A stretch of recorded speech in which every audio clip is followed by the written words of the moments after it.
Jayson, you guys were at 19, or were up 19 in the third. Timberwolves fought back. Then you guys it felt like every time they made a run, you guys were able to sort of push them back, and whether it was one bucket or a Derrick White block, something like that.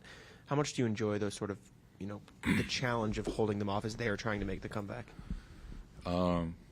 It is a challenge. I think it's to be expected, right? We playing a really good team with some talented players that they're not just going to go away easy, that they're going to make plays. And I say it all the time, just how do we respond? How do we withstand what they're trying to do? And it's always by collective effort on both ends of the floor and just guys finding ways to make a play on both ends. Jayson, when you threw that lead pass at the end there to Derrick, how confident were you in him being able to track that down?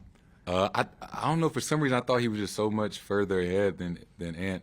I guess they was neck and neck when they started. But he made me look good, or made me not look bad, I guess, by going to get it. D. White, probably fastest guy on our team, so it was a hell of a play by him just to go, recover the ball. Is there anything that he does that kind of surprises you guys anymore? No, he had 9 rebounds that night. That was surprising.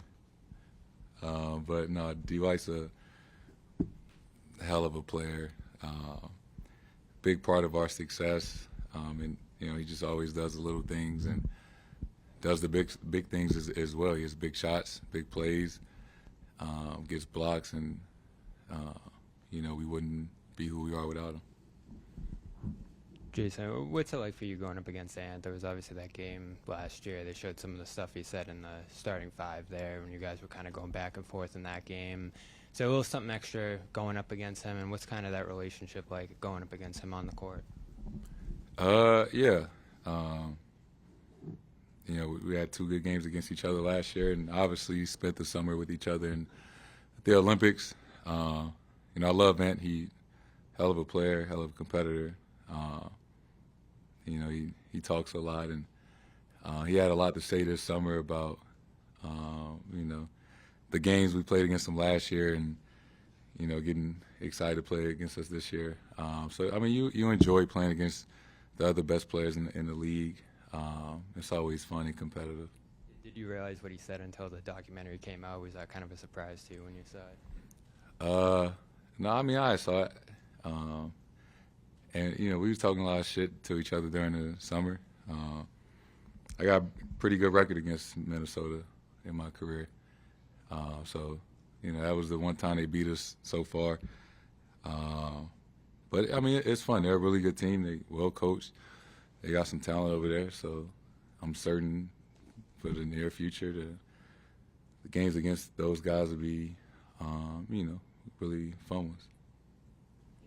Jayson, you were over 10 for 3 in Washington. Did you do anything over the last 48 hours or whatever to kind of go over the shot, or are you just like, you put up 12 tonight, you hit 5, you seem like you're more comfortable, or was there any reason of the difference? Nah, sometimes that shit just don't go in. I didn't do anything extra. We had an off day yesterday. I was chilling with Deuce all day and just came in excited to play again. I knew I wasn't going to go 0 for 10 tonight. So it just, it all balances out. And how do you deal with nights like that? You always say there's another game the next day, which there is, but is there particular shooting nights where you're just like, damn, like, I got to look at film, or are you just, the ball's going in? You've said you're a confident guy, but, how do you deal with that? I think earlier in my career, it would have bothered me a lot more.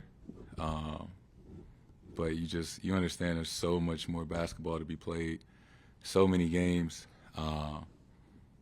that, in those moments it feel like you're the only person missing shots. But, every great player, every great shooter has went through slumps where they weren't shooting great or had nights where they couldn't hit shots, and they always bounce back or respond.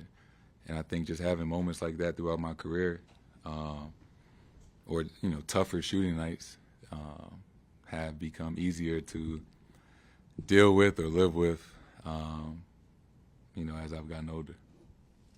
Last question to Abby. Clippers coming in tomorrow night. What are the challenges in dealing with a team led by James Harden? I think for one, they obviously got some guys out. They lost Paul George, and they have guys that are new to the team, and they have guys that have a bigger role and more freedom, not necessarily looking over their shoulder. And a lot of guys, obviously, everybody plays better when they have more room to be free and,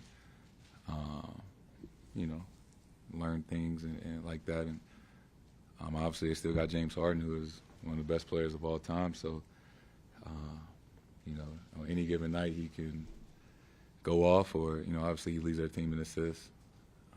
So there should be a fun one tomorrow night, and look forward to the game. Presented by your New England Ford dealers.